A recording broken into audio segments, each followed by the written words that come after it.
Olá! Já parou para pensar por que a gente repete certos hábitos mesmo sabendo que não são os melhores?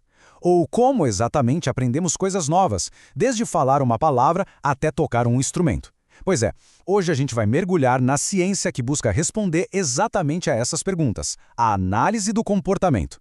É uma abordagem que nos ensina a observar e a entender por que fazemos o que fazemos. E a gente começa com essa citação do Skinner que, poxa, foi escrita em 1953, mas parece que foi ontem, né? A gente tem uma tecnologia incrível, acesso a todo tipo de informação, mas ao mesmo tempo problemas como ansiedade, polarização, procrastinação, eles parecem mais fortes do que nunca. Isso só mostra como é urgente a gente entender melhor o comportamento humano. E aí que entra a grande questão. Como é que a ciência pode nos dar ferramentas para a gente entender as nossas próprias ações?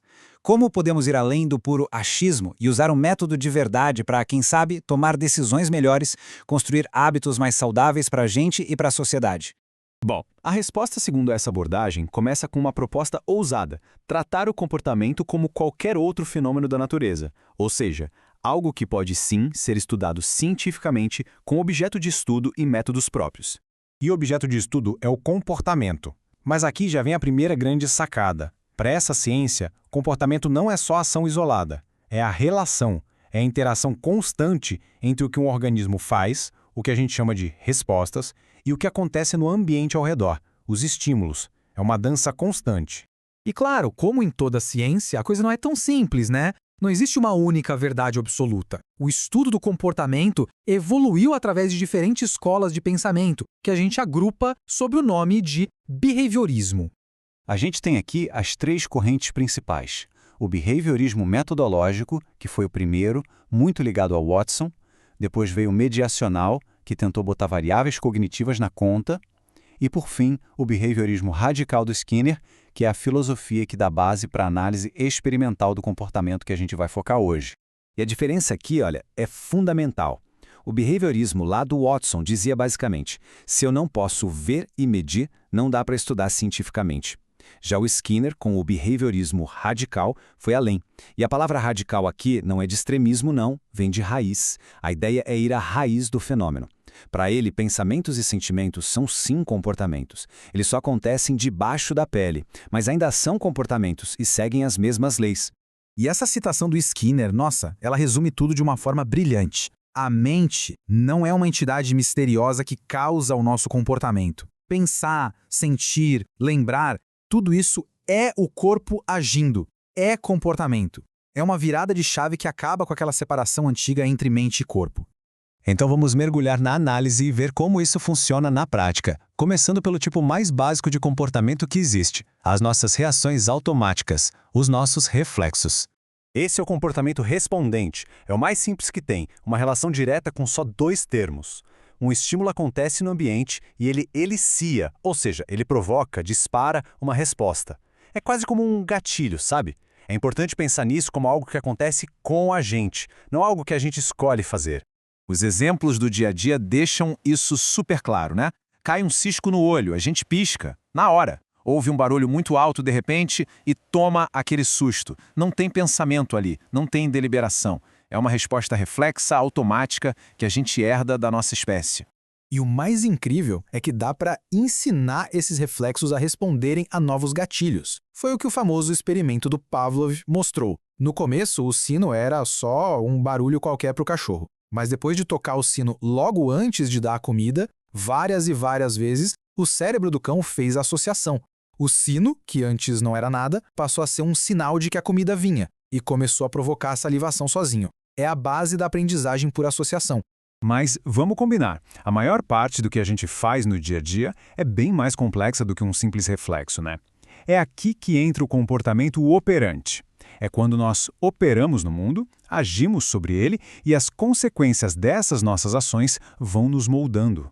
Essa frase do Skinner é a chave de tudo. Não há uma via de mão única. A gente age e o mundo responde com consequências. E são essas consequências, sejam elas boas ou ruins, que alteram a probabilidade da gente agir da mesma forma no futuro. É um ciclo que nunca para, de ação e feedback. E a ferramenta para a gente analisar isso é a famosa tríplice contingência. Ela nos diz que para entender um comportamento, a gente precisa olhar o filme completo. Qual era o contexto antes da ação, o estímulo antecedente, o que a pessoa fez de fato, a resposta, e o que aconteceu logo depois, a consequência. ARC. Essa é a unidade básica de análise. E as consequências se encaixam em 4 tipos básicos. O segredo para entender essa tabela é bem simples. Positivo significa sempre adicionar alguma coisa, e negativo significa remover alguma coisa. Reforço sempre aumenta a chance do comportamento se repetir, e punição sempre diminui. Olha o reforço negativo, que confunde muita gente. Ele aumenta o comportamento porque remove algo ruim. Adiar aquela tarefa chata é reforçado pela remoção imediata da ansiedade. É por isso que a gente procrastina. Beleza, então agora que a gente já tem esse modelo básico, antecedente, resposta, consequência, vamos ver como ele explica a aprendizagem de comportamentos super complexos, como eles são mantidos e até como eles podem desaparecer. A modelagem, ou shaping, é o processo que constrói comportamentos complexos passo a passo. Pensa só numa mãe ensinando o bebê a pedir água. No comecinho, ela comemora e dá água para qualquer som que pareça tipo AA. Depois de um tempo, ela passa a reforçar só um som um pouquinho melhor, como H, e assim vai. Ela está reforçando diferencialmente aproximações cada vez mais próximas, até que o comportamento final, falar água, apareça.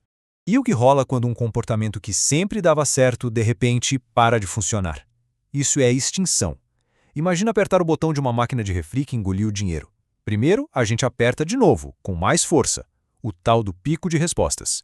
Depois a gente tenta de outros jeitos, aperta outros botões, talvez até dá um tapinha na máquina, a variabilidade. Se nada funciona, uma hora a gente se irrita e desiste. O comportamento de apertar aquele botão foi extinto. Para fechar, a forma como as consequências aparecem muda tudo. O ponto principal aqui é a diferença entre o que é fixo, ou seja, previsível, e o que é variável, imprevisível. O esquema variável é o mais poderoso. Pensa numa máquina de caça-níqueis. Ela paga em uma média de jogadas, mas a gente nunca sabe quando vai ser a próxima. É essa imprevisibilidade que cria os hábitos mais fortes e difíceis de largar. É por isso que a gente checa tanto o celular por notificações novas. Mas, gente, toda essa análise, toda essa teoria, ela depende de uma coisa essencial: bons dados. E na ciência do comportamento, os dados vêm da observação cuidadosa. Mas como é que se observa de um jeito que seja útil, que seja científico, em vez de ser só um palpite? Olha só que exemplo genial para mostrar a diferença. A descrição literária do Machado de Assis é linda, mas é cheia de interpretação, um grande ar de felicidade. A gente não observa a felicidade nos olhos. Já a descrição científica foca no que é observável. Os companheiros disseram algo sorrindo. A ciência descreve o que aconteceu, não o que a gente acha que a pessoa sentiu por dentro. Então, para ser um registro científico de verdade, a gente evita adivinhar o que a pessoa está sentindo ou qual era a intenção dela. Em vez de dizer, ele ia pegar o apagador, a gente descreve, ele estendeu o braço na direção do apagador. É uma disciplina de se ater aos fatos, e isso permite que outra pessoa leia o mesmo registro e entenda exatamente o que aconteceu. É isso que torna a análise confiável. E para a gente fechar, fica aqui uma provocação. Com essa ferramenta da tríplice contingência, antecedente, resposta e consequência, que comportamentos do dia a dia começam a parecer diferentes agora? Pense naquele hábito de checar o celular a todo momento. Qual o antecedente? O tédio numa fila? Um momento de ansiedade? E a consequência imediata? Um pequeno alívio? Uma novidade? A análise do comportamento, no fim das contas, nos oferece um jeito novo e poderoso de olhar para a gente mesmo e para o mundo.